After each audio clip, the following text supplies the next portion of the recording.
We're at the Seattle meetup, guys, creativenationtour.com. I think we should make a freaking video out of this. I think this is a fire video. Seattle.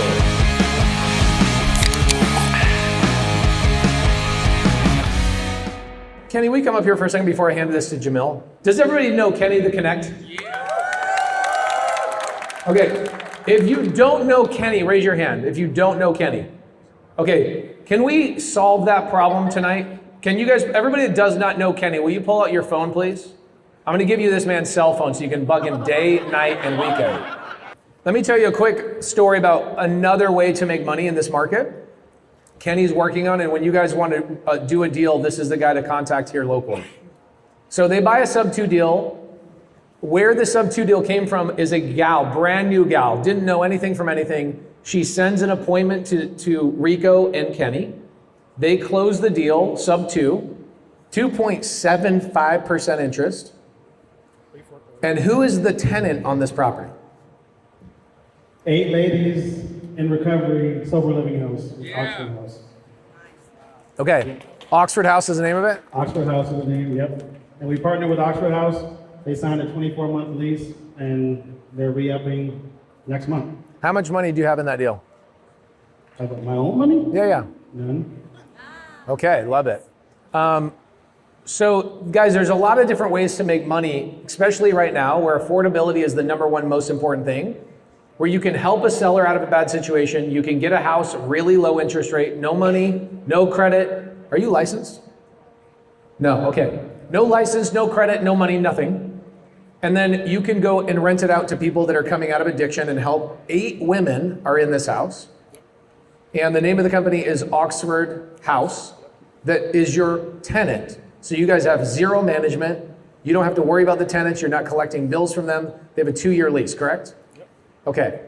If you guys want to learn anything about lead gen or doing deals here locally, this is one of my good friends. He's one of very, very amazing leaders in our community, Kenny the Connect. Look him up on Instagram, send him a photo of him and I on stage and build a relationship with this guy. Give it up for Kenny, please. Okay. Now, you guys want to hear from Jamil Damji tonight? Yeah. All right. Jamil Damji, you're up.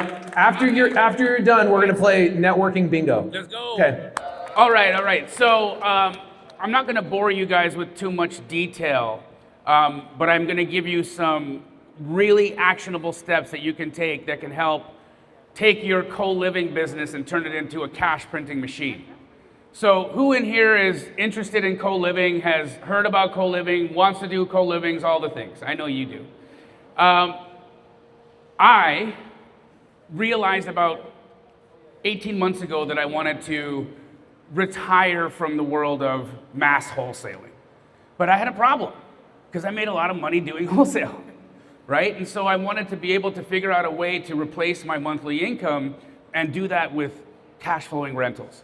And the only way that I knew I'd be able to do that and hit that kind of cash on cash return was through a really advanced rental strategy like co-living. So I went all in on it. And what we did was the same thing that we did at Key Glee that helped us scale that business. Is we looked at it, instead of going business to consumer, we went business to business.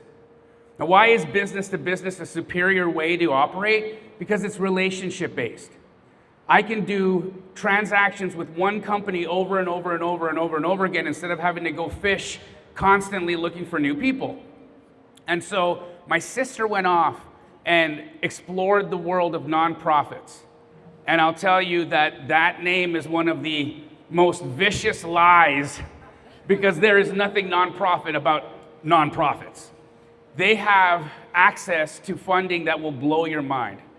Now, one of the things that these nonprofits have are federal grants that they need to use these funds for housing. And they have specific mandates that require them to provide a housing solution for their particular programs. They don't know who you are. They haven't met you. They don't know that there's an army of investors out there in the sub-2 community who are actively looking to do business with them. And so here's where there's an opportunity. These providers, these nonprofits, they have within them a position called the housing coordinator. I want you to write that part down, okay? Housing coordinator. Now, what the housing coordinator's job is to do is to go and find places for their IOPs, which is intensive outpatient programs, to happen in their specific use cases. Now, this could be a use case for addiction recovery, it could be for justice, it could be for hospice.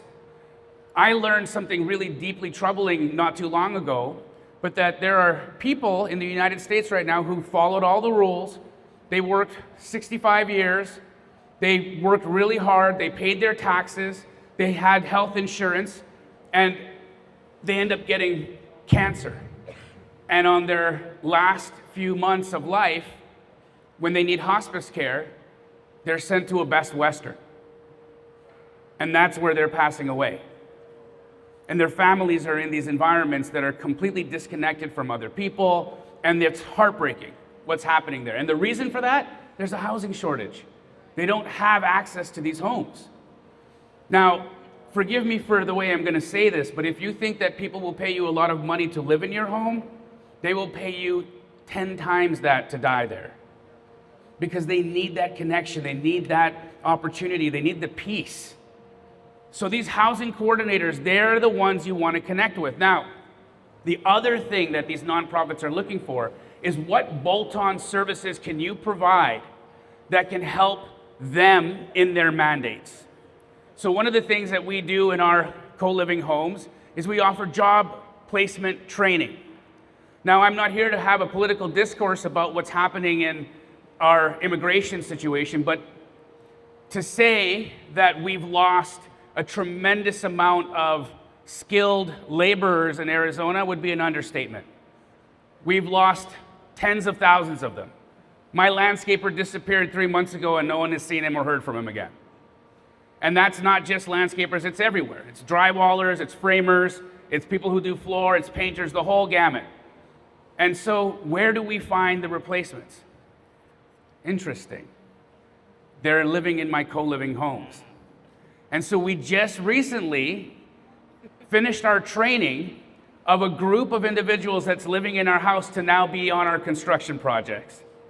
And so we have a bolt-on service of job placement and job training within our co-living. Now, what do you think that does to our retention?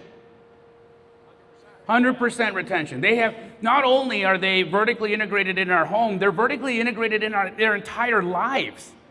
Their community is in there, their friends are in there, their place to live is there, and their job is all tied to this one place.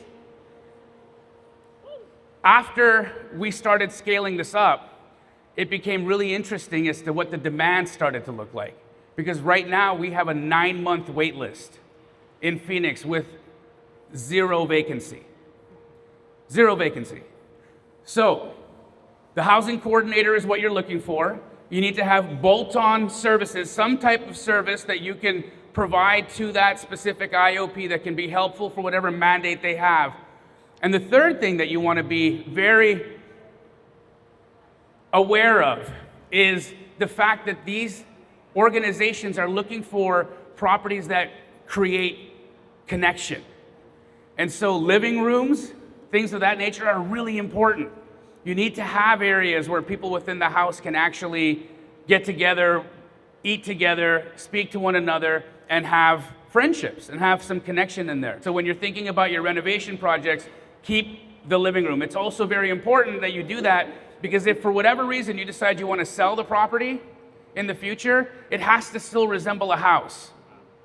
Okay, now here's the other interesting thing about this, is that cities all across the United States right now are going through massive zoning reforms to increase the number of unrelated people who can live in a home. Right now in Phoenix, Arizona, it's 6. There is legislation right now that's going to bump that to 11. 11, and this is all happening quietly. All happening quietly, and I imagine the same thing is going to be happening here. So, you want to look for the housing coordinator. They need to have a housing component attached to their funding. So you have to find that, which anybody have an idea of what type of nonprofits that could be? I'll give you an example. One is HUD-VASH.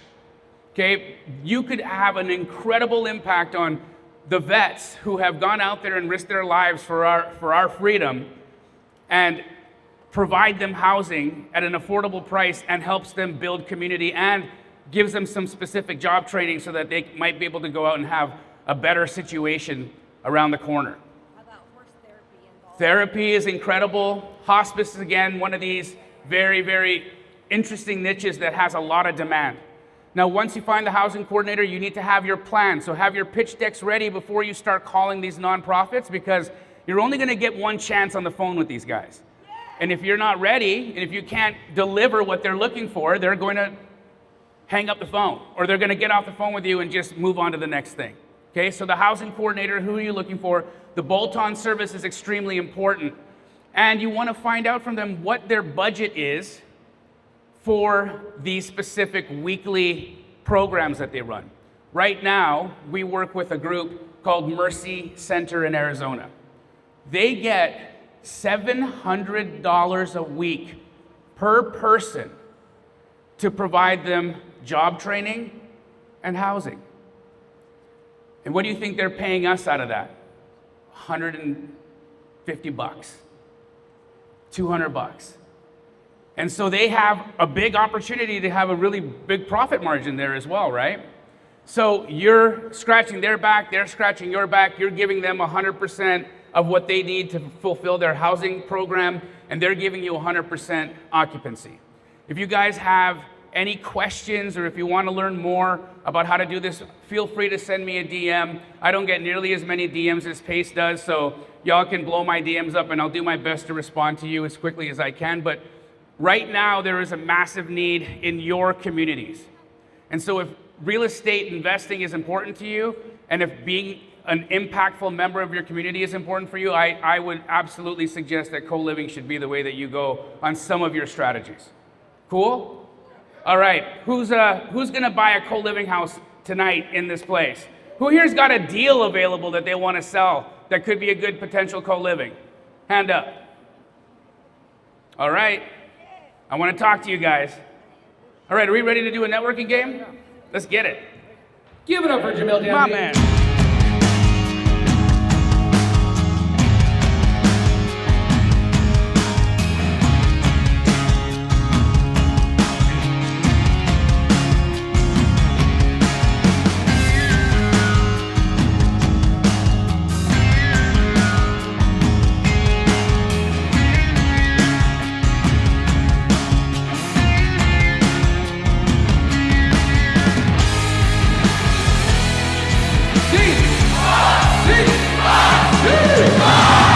Seattle, Washington, we love you. We were able to see Kenny Quartz today. We were able to see Monique Felt. 2 different projects, all on creative finance. I love traveling the country and seeing our members winning in every single city. I get stopped every 10 seconds. Pace, you changed my life. Pace, you changed my life. No, this community changed your life, and everybody in it helping you get your deals done is what changed your life. See you guys later.